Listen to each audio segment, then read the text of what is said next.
은유는 신금 받았어요? 아, 네, 받았군요. 축하드립니다. 1,000원에 뭔가 비밀이 숨겨져 있어요. 왜 이렇게 뭔데? 아, 주여. 그러면은 어떻게 해야 되죠? 예수 그리스도의 이름으로 명하노니 물러가라 라고 하는 편지 읽고 시작하도록 하겠습니다.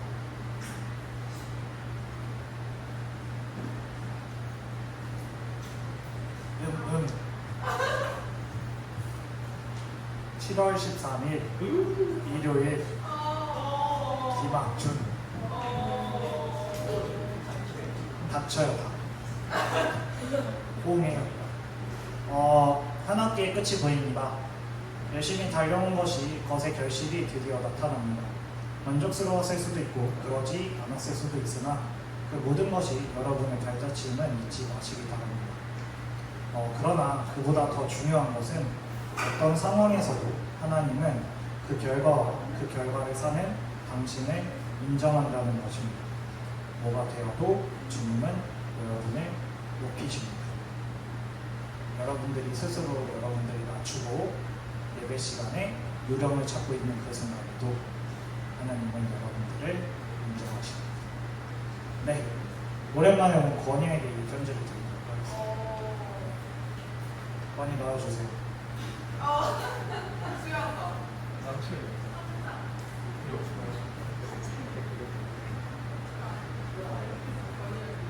함께 기도드리겠습니다.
더위를 허락하신 주님께 감사드립니다. 그 안에서 견딜 수 있는 수분과 생명을 허락하신 주님께 감사드립니다.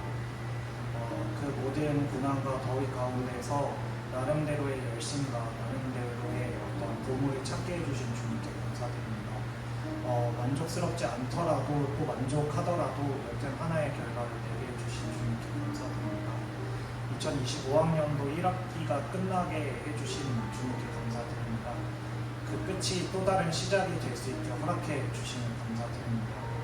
우리에게 바람을 허락하시고 물을 허락하시고 옆에 있는 친구를 허락하시고 친구들과 같이 이야기할 주제를 허락하신 주님께 감사드립니다. 그리고 그 모든 순간에 주님이 함께 하심에 다시 한번 감사드립니다. 더위가 오고 너무 많이 지쳐 있습니다. 더위가 오고 너무 많이 쓰러져 있습니다. 더위가 오고 너무나 많이 무기력해 있습니다. 근데 주님은 참 생수시니 저희 갈증을 회복시켜 주시옵소서. 다시 달릴 수 있게 허락하여 주시옵소서. 감사드리며 예수님 이름으로 기도드렸습니다.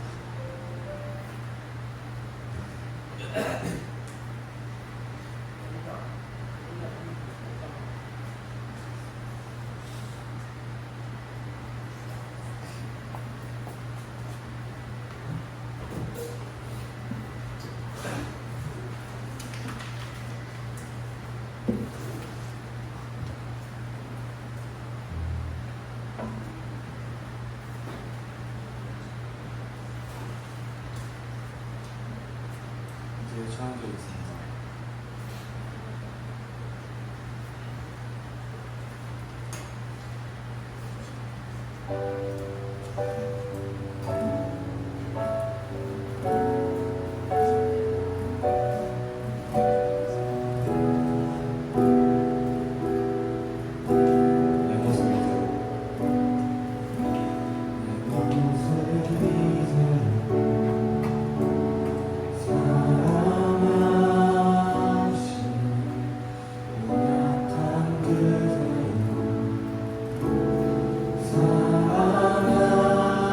모습 이대로 나의 모든 말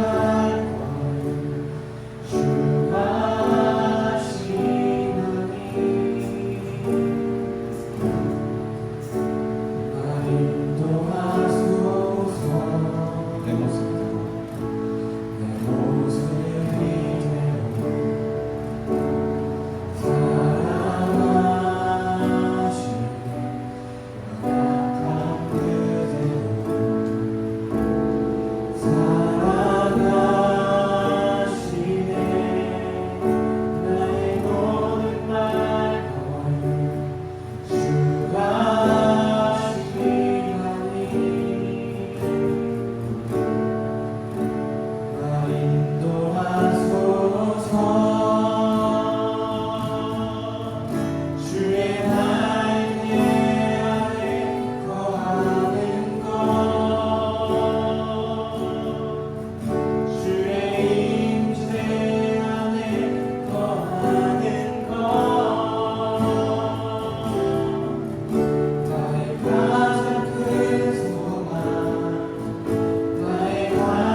점검하겠습니다.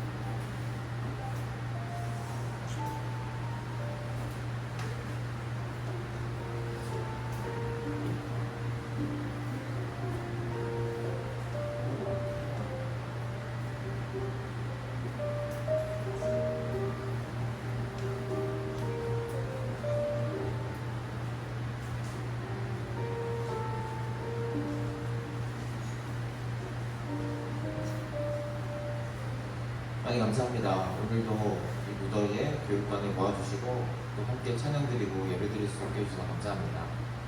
우리 여기 모인 우리 친구들 아직은 예수님을 잘 모르는 사람들도 많지만 이 과정 가운데 청소년부에서 또 청년이 되어서도 빠른 시일 내에 하나님 앞에 자기 자신을 드릴 수 있는 은혜를 부어주시길 소망합니다.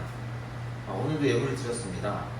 예물을 드리는 그 형식이 중요한 것보다 그 안에 담기는 마음이 더 중요함을 우리가 하나님을 통해서 알 수 있게 하시옵소서.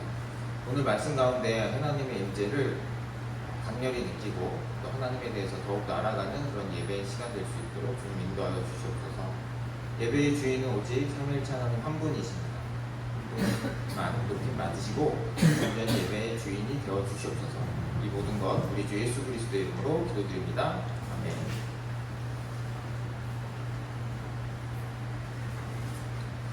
반갑습니다, 여러분. 오늘 7월 13일 우리 청소년부 예배 함께 할 수 있어서 굉장히 반갑습니다. 오랜만에 이제 시험 기간도 끝나고 함께 보는 친구들도 있는데 이제 시험이 다 끝났죠? 나는 아직 시험 남았다. 그런 친구 없죠, 이제? 수고 많으셨습니다. 기말고사 정말 수고 많으셨고요. 그래서 오늘은 사도행전 2장 38절에서 39절 말씀 함께 읽고 말씀 나누도록 하겠습니다. 함께 읽을게요. 38절부터 시작. 베드로가 대답하였다. 내게 하십시오. 그리고 여러분 각 사람은 예수 그리스도의 이름으로 침례를 받고 제 용서를 받으십시오. 그리하면 성령을 선물로 받을 것입니다. 이 약속은 여러분과 여러분의 자녀와 또 멀리 떨어져 있는 모든 사람, 곧 우리 주 하나님께서 보시는 모든 사람에게 주신 것입니다. 네. 자, 오늘은 계속해서 개신교 중에서도 우리 성서침례 교회에 대해서 알아보는 시간을 좀 가져보려고 합니다. 올해 기독교 세계관에 대해서 여러 가지 주제를 다루고 있는데요. 이번에는 새로운 질문 없었습니다. 그런 질문 없었고 혹시 궁금한 점이 있다면 많이 활용해 주세요. 게시판 많이 활용해 주시고. 자, 그래서 세계관은 계속해서 반복하고 있지만 세상을 바라보는 안경입니다. 안경 색깔에 따라서 같은 하늘이라도 다른 하늘로 색깔이 보이게 되고요. 그래서 여러 가지 색깔로 사물을 보게 되기 때문에 이 안경, 보이지 않는 우리 머릿속에 있는 이 안경이 굉장히 중요하기 때문에 올해 우리가 함께 하고 있습니다. 왜냐하면 해석의 차이를 만들기 때문입니다. 같은 걸 보고 다르게 생각을 하고 행동을 하게 만들기 때문입니다. 자, 그래서 한번 과거 시간에 했던 걸 약간 복습을 해보면 주요 종교가 세계의 주요 종교가 기독교가 있고요. 이슬람교, 무슬림들이 있고 힌두교가 있고 불교가 있고 그 중에서도 기독교도 나뉘죠. 개신교가 있고 카톨릭이 있고 성당이죠. 천주교. 여기 마드텐에도 서북성당이죠. 그리고 정교회가 있죠. 정교회는 우리나라에서는 잘 보긴 힘든데 그리고 그 외에 또 다른 교파들도 있습니다. 그래서 중요한 건 삼위일체 하나님을 믿고 예수 그리스도는 신이면서 하나님이면서 인간이다. 동시에 하나님이면서 인간인 거예요. 반반 아닙니다. 그리고 예수님의 십자가 부활로 인해서 우리가 구원을 얻는다. 그리고 성경이 하나님의 말씀이다. 이게 믿는 사람들은 기독교라고 하는 건데요. 그 중에서도 좀 세부적인 사항들이 다릅니다. 이 마틴 루터라는 사람을 통해서 종교개혁이 일어났는데 이분이 좀 토론을 해보자 해서 반박문을 붙였는데 특히 이제 면죄부 판매, 돈을 주고 죗값을 사하는 그 면제부 판매에 대해서 반대를 했는데 그것 때문에 이제 종교개혁이 유럽에 막 퍼지기 시작했습니다. 물론 이분 전에도 종교개혁에 대한 시도가 있었는데 마틴 루터 때에 와서 모든 것이 맞아떨어지면서 오직 성경, 믿음, 은혜가 강조가 됐고요. 그래서 이제 우리 카톨릭에서는 교황님을 좀 중요시하고 전통을 중요시하고 뭐 성모 마리아라고 하면서 근데 성모 마리아라는 표현이 성경에 없습니다. 그래서 마리아를 중요시하고 뭐 다른 성인들 베드로 바울도 성인이라고 하는데 그것보다 성경, 믿음, 은혜 이런 것들을 확실하게 개신교에서는 강조하고 있습니다. 자, 그래서 개신교 교파 여기서 잠깐 질문 우리 퀴즈 들어가겠습니다. 지난번에 8개를 했기 때문에 이거는 선착순으로 5개를 얘기해주면 정답으로 하겠습니다. 쉽다. 에녹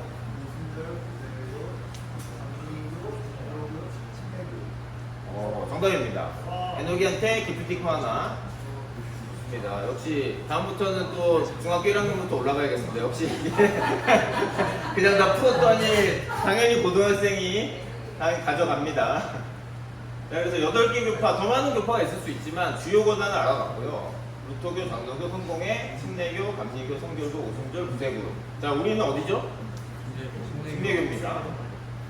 그래서 중요한 것은 예수님이 십자가에 못 박혀 죽으시고 우리 죄를 대신하여 살아서 죽으시고 부활하셨다.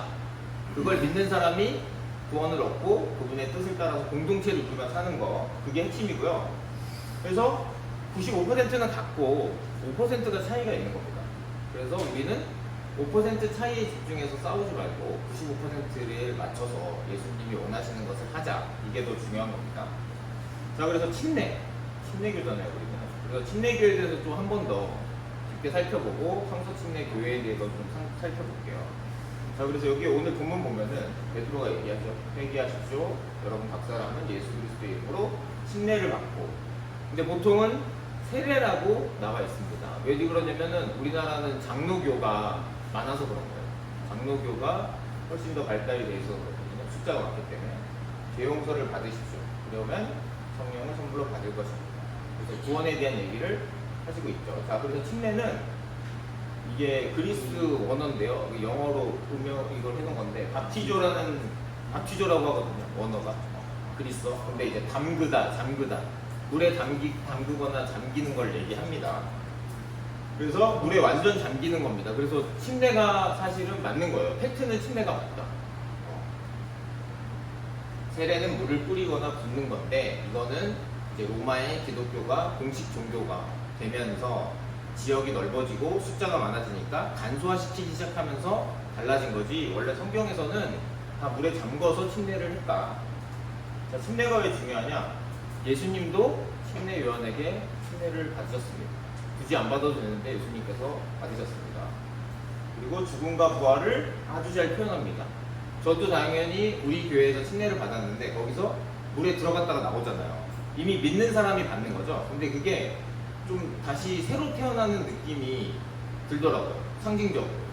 그래서 그 우리 교회의 성도님들이 다 모여 있잖아요. 여러분이 침례 본 사람 있을 텐데 마치 모두가 아기가 새로 태어나듯이 새 생명이 태어나는 것 같은 느낌을 제가 받았습니다. 왜냐면은 그때 같이 했던 친구들끼리 옷도 갈아입고 해야 되다 보니까 진짜 같이 신생아실에 온 것 같은 그런 느낌도 들었거든요. 그래서 굉장히 잘 표현을 하고 있다. 그리고 신학성경 침례는 물에 잠기는 거다. 그래서 침례의 의미는 죄를 회개했다는 공개적 선언입니다. 그래서 죄를 이미 회개한 사람이 하는 겁니다. 그래서 결혼을 할 때 결혼식을 해서 두 사람의 사랑이 싹트는 게 아니죠. 이미 사랑하는 남자 여자가 부부로서 한평생 살기로 서로 결심을 한 다음에 결혼식을 하는 거죠. 그것과 마찬가지로 죄를 회개하고 예수님 믿고 나서 공개적으로 결혼식처럼 다른 사람들에게 공동체 앞에서 선언하는 겁니다. 그리고 예수님을 구세주로 믿는 걸 고백하는 거고요. 그리고 이제 하나님과의 새로운 관계가 시작됐으니 하나님의 뜻에 맞게 이렇게 성경 말씀에 맞게 따라서 살겠다라는 고백입니다. 자, 그래서 침례교는 어떻게 생긴 거냐? 제침례교도라는 게 있습니다. 이게 뭐냐면 종교개혁 시기에 마틴 루터 얘기했었잖아요. 칼뱅도 얘기했었고 근데 그 시기에는 다 유아 세례를 받았거든요. 카톨릭은 말할 것도 없고 이 종교 개혁을 한 사람들, 루터나 깔뱅 이분들도 유아 세례를 했습니다. 그런데 이제 이 중에서도 스위스에 쯔빙글리라는 분이 있는데 종교 개혁자 중에, 근데 그분 제자들이, 왜냐면 이 쯔빙글리라는 분은 성경에 나와 있는 것만 하겠다라는 주의였어요. 바이올린을 되게 잘 켰대요. 정말 음악가로서도 굉장히 자질이 있었는데 성경에 바이올린 연주한다는 얘기가 없으니까, 비파 수금은 있지만 바이올린 없으니까 그만뒀대요. 근데 이제 루터는 좀 생각이 달랐어요. 성경에 없는 거는 해도 되는 거라고 생각을 해서 루터교는 음악이 많이 발달했단 말이에요. 근데 쯔빙글리는 그랬는데 그 제자들은 머릿속에 뭐냐면은 성경에 유아 세례가 없어. 그러니까 다시 침례를 해야 돼. 믿는 사람만 줘야 돼. 라면서 운동이 시작된 거예요. 자, 그런데 이제 이 재침례 교도들이 먼저 있었고, 그 다음에 17세기에 한 100여 년쯤 지나서 이 영국에 그 성공회가 있었잖아요. 거기는 이제 그 왕이 헨리 8세가 이혼하고 싶어서, 물론 이혼하고 싶어서 했던 거기 때문에 카톨릭에서 많이 변하지 않았거든요. 그래서 완전하게 이제 개혁을 해야 된다라고 한 사람들이 분리되어 나왔습니다. 그분들 중에서 유아 세례가 성경적이지 않고 침례가 맞다라고 하는 사람들이 있어요. 여러 가지 다양한 다양한 분파들이 있는데 그 중에서 한 분파가 침례교라고 불리는 겁니다. 그래서 재침례교도가 반드시 침례교도로 이어진 건 아니다. 하지만 영향은 받았다. 역사적 사실에도 알고 있었고 영향을 받았다라는 게 있습니다. 그래서 재침례교도는 여러분들 이런 거 본 적 있어요? 다큐멘터리나 이런 거에서 이분들이 아미쉬라는 분들이거든요. 그 재침례교도의 직접적인 후예는 미국에 이렇게 예전 전통 옷을 입고 마차만 끌고 전자기기를 사용하지 않고 이렇게 사는 아미시 분들이 있고, 같은 후예인데 메노나이트라는 사람들은 전자기기는 쓴대요. 큐터라이트라는 것도 있는데 그분들도 전자기기는 쓰는 것 같아요. 그리고 그분들도 지역에 따라서, 이분들은 독일 영향을 좀 받은 분들인데, 독일에서 온 분들인데 캐나다 쪽으로 간 후예들이라서 이분들도 아미시인데 좀 약간씩 다르죠, 분위기가. 이런 분들이 있습니다. 자, 그래서 침례교는 중요한 게 뭐냐? 성경만이 신앙생활 기준이고 개인의 신앙결단 가장 중요한 게 없고요. 그리고 국가와 교회를 분리한다. 왜냐하면 그 당시에는 화곡동, 이제 영주가 있잖아요, 각각 유럽에. 그러면 화곡동은 장로교를 믿기로 했어. 그러면 화곡동이 전부 다 장로교 믿는 거야. 그럼 유아세례를 다 주는 거예요. 근데 그게 싫다는 거예요. 그래서 국가와 교회가 분리돼야 된다. 왜냐하면 신앙 고백을 자유롭게 해야 되니까.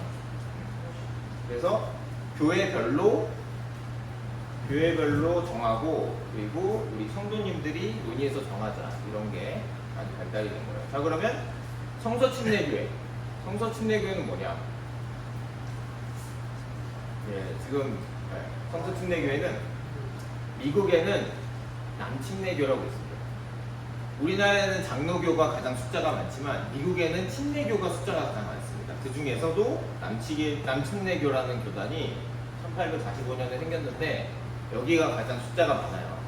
근데 1800년대 후반에서 1900년대 초가 되면서 자유주의 신학이 들어온 거예요. 간단히 설명하자면 성경은 하나님 말씀이 아니다.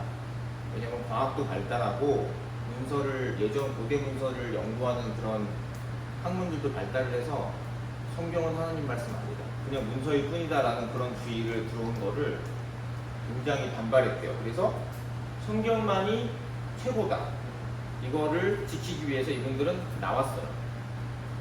그런데 남침례교회는 그 남은 분들끼리 노력을 해서 그런 자유주의 신앙을 좀 멀리 떨쳐냈거든요. 근데 그 당시에는 너무 중요한 문제였기 때문에 성경만이 최고다 해서 이분들이 분리돼서 나온 겁니다. 그래서 성서침례교회가 생겼고요. 그러면 침례교는 대한민국에 언제 들어왔냐? 1889년에 말콤 페니 선교사라는 분이 침례교도로서 처음 들어왔는데 처음 들어왔어요. 자, 기억을 해야 됩니다. 이게 근데 장로교랑 비슷해요. 들어온 건. 근데 이분은 개인으로 들어왔어. 그리고 대한기독교 침례회. 우리나라에서 침례회가 2개 있어요. 침례교가. 그러니까 누군가 물어보거든요. 야, 침례교는 이단이 많다던데 너희 교회 괜찮은 거야? 라고 물어보는 사람이 있을 수 있어요. 저도 최근에 오랜만에 연락한 형이 그렇게 얘기했어요. 그리고 그 형이 예전에 같이 교회 생활 했었거든요. 그래서 우리나라에는 정통 침례교 2개인데 대한기독교 침례회랑 그 다음에 성서 침례교회 2개입니다. 네. 그래서 대한기독교 침례 이때 본 게 대한기독교 침례회로 1949년에 이름을 바꾸면서 그대로 쭉 유지가 됐고, 그리고 미국의 성서 침례교회가 1954년에 아이작 포스터 선교사님이 우리나라에 와서 복음을 전해주면서 성서 침례교회가 생긴 거죠. 그러면서 불광동 성서 침례교회도 생기고 우리 교회도 생기고 여러 교회들이 생긴 겁니다. 자, 그러면 침례교는 왜 이렇게 숫자가 적은가? 이 한국 기독교 역사를 보면요, 처음에 아까 봤죠? 1889년이었는데 5년 전에 들어왔는데 장로교 선교사님들이 들어왔습니다. 근데 시기는 비슷하잖아요.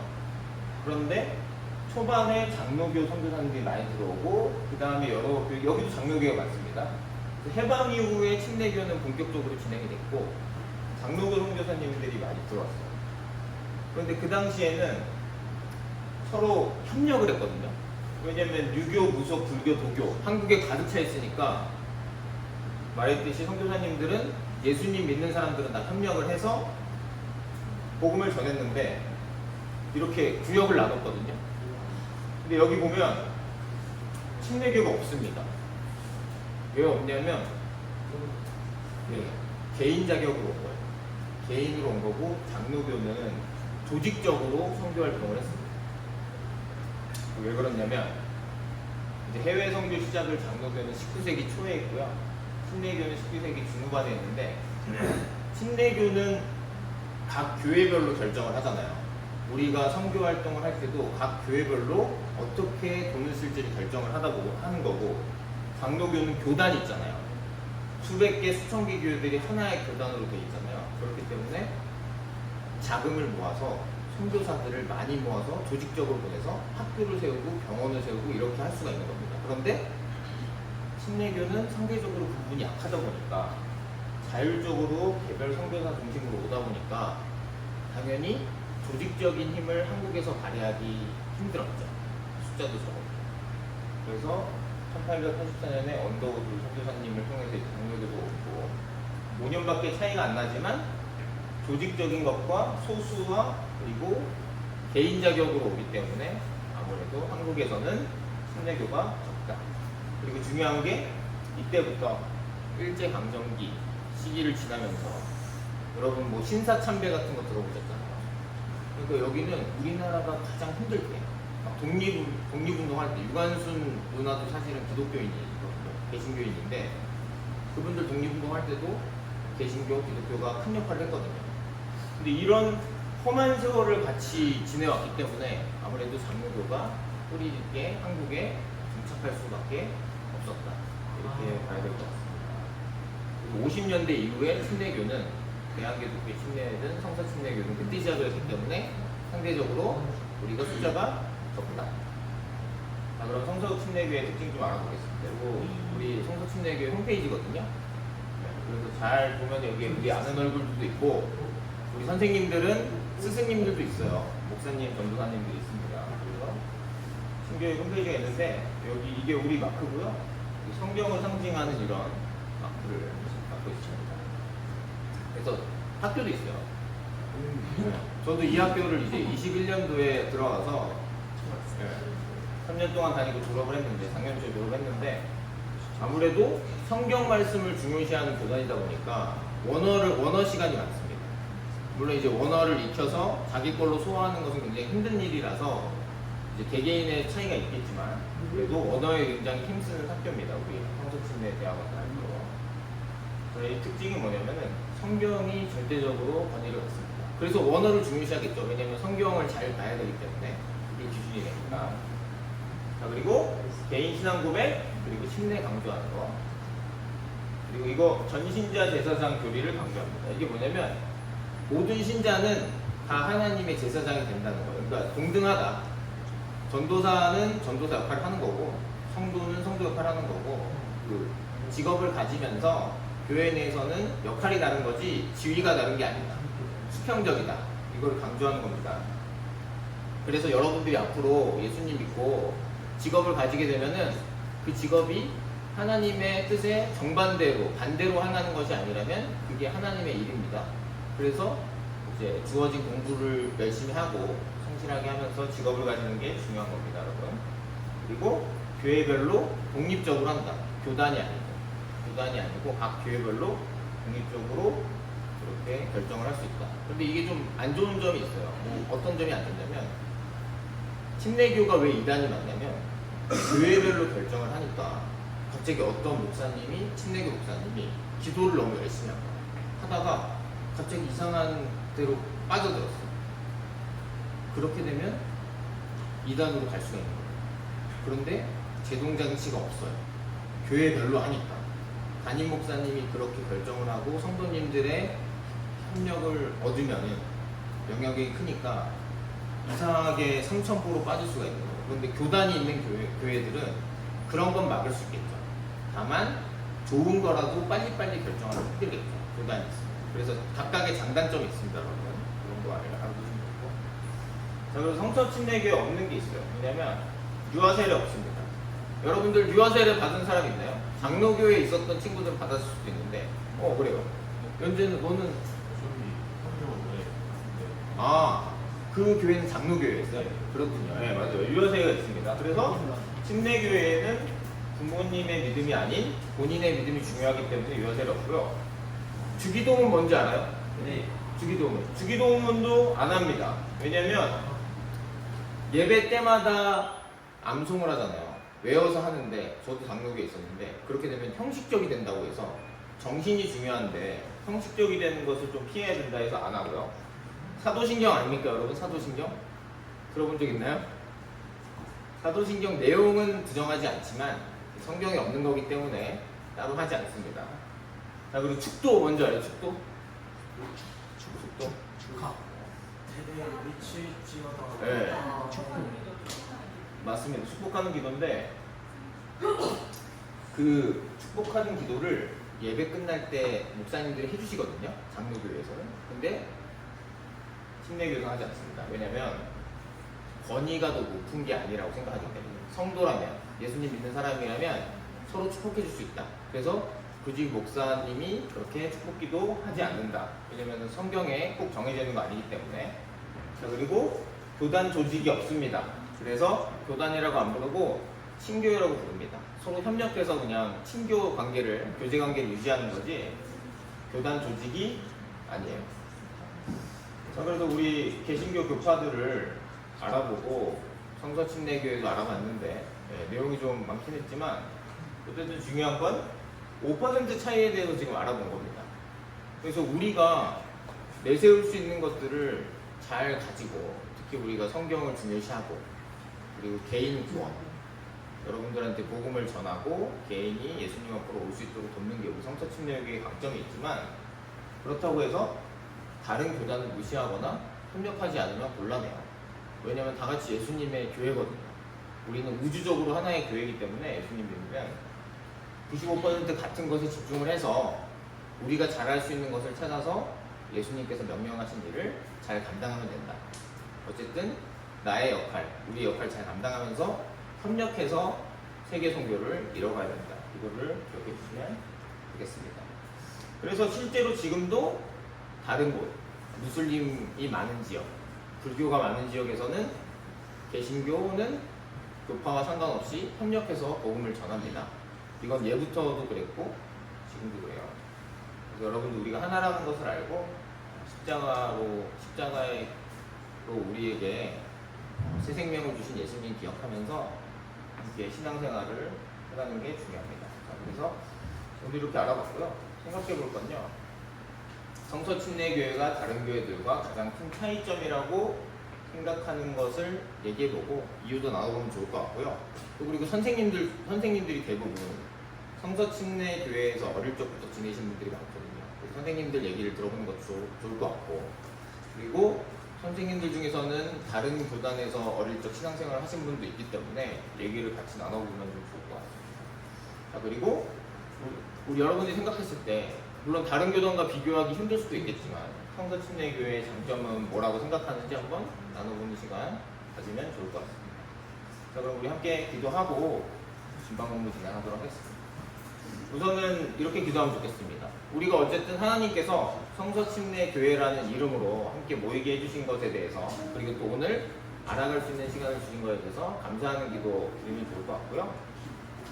그리고 무엇보다 우리가 정말 중요시하는 것은 이 하나님의 말씀, 우리 여러분 각자가 받아들이는 것을 정말 중요하게 여기는데, 이 성경 말씀이 마음속에 받아들여져서 예수님을 나의 주인으로 믿고 따를 수 있도록, 이런 마음이 드는 친구들이라면 간절하게 기도하면 좋을 것 같고요.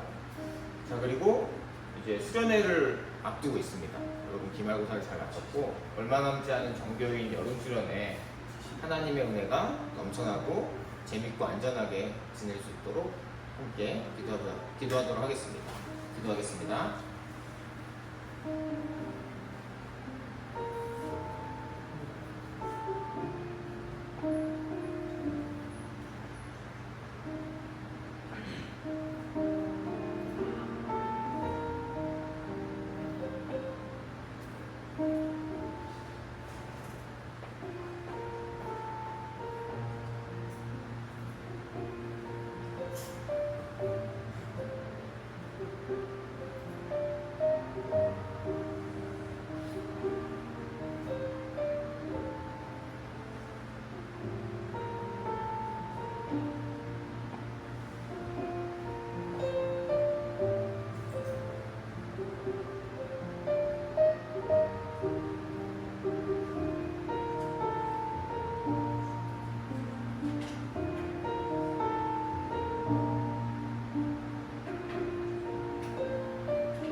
하나님 감사합니다.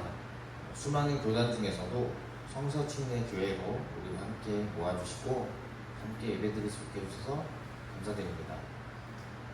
우리는 정말 성경을 중요시하고, 또 그리고 개인의 구원, 하나님 앞에서 내가 하나님과 어떤 관계를 맺고 있는지 정말 중요하게 여깁니다.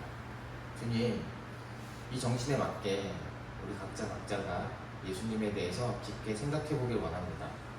정말 이 성경 말씀처럼 하나님이 나의 주인이고 예수님께서 십자가 부활을 통해서 우리에게 새 생명 주시는 분임을 믿기 원합니다. 또한 우리의 장점에 빠져서 다른 교단들, 다른 교회를 배척하는 것이 아니라 정말 우리가 예수님으로 인해 하나로 뭉쳐서 예수님께서 원하시는 그 큰 뜻을 이루어가는 우주적인 하나의 교회가 되길 원합니다. 그렇게 협력할 수 있는 마음, 함께 할 수 있는 마음 주시옵소서. 시험을 잘 마쳤습니다. 이제 1학기는 점점 마무리되어 가는데 수련회를 앞두고 있습니다.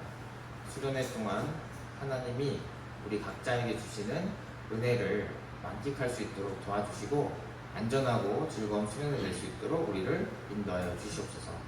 이 모든 것 우리 주 예수 그리스도의 이름으로 기도드립니다. 네.